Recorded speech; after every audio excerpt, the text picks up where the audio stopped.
I am an 84-year-old Mexican citizen who loves and admires the U.S. I graduated from a U.S. university 63 years ago. I have been very happily married for 62 years to my New Yorker sweetheart. For decades, we have seen the U.S. as the shining example of what a great society is.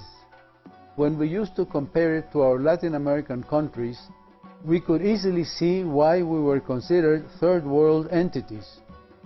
Here in Latin America, we have been accustomed for decades to see the terrible corruption of our governments and our politicians, the abuse of power, the unjust, arbitrary, and deceitful treatment of political opposition, the manipulation of the media, and the outright lying to the citizens.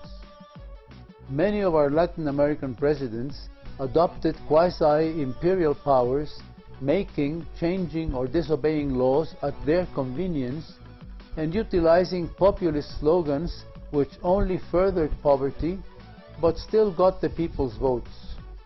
We, the citizens, had to accept many other painful restrictions because our complaints and grievances were seldom taken into account. Traveling to the U.S. was like a breath of fresh air, like a liberation of our imagination, like a prayerful hope that someday, in the distant future, we could live under similar conditions. Unfortunately, now, when we travel to the U.S., we are very sad to witness the accelerating decline of your great society, especially in the last few years. Your enormous national debt, your unemployment rate, your poverty index, your crawling economy are not an example to the world anymore.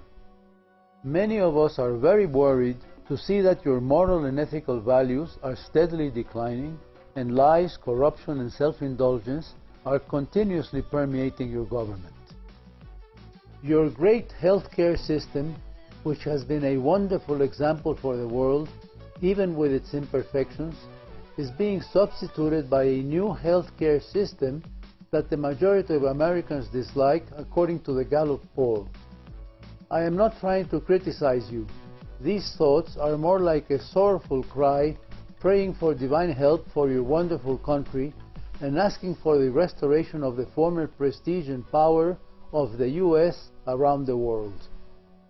In the last few years, I've seen that the general attitude of millions of U.S. citizens has changed from an exemplary sense of self-reliance and independence to a self-minimizing dependence on government handouts.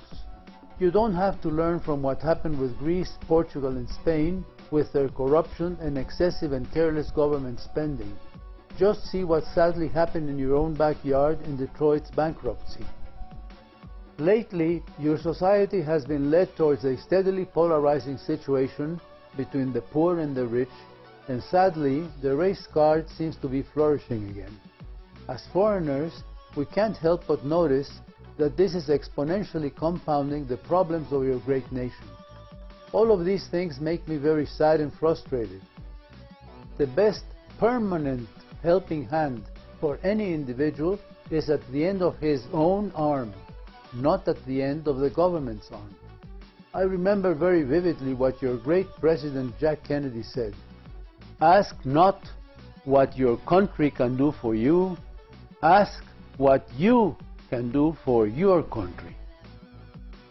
This powerful attitude has changed in the last few years, and I feel that many Americans who don't need this help are being led to take practical advantage of what their country can do for them. This goes against what your founding fathers envisioned as the spirit of their great liberating dream. My prayers for the renewal of your great American dream and the reinforcement of the great world image of the USA are with you. So be it. Amen. Good luck, Americans.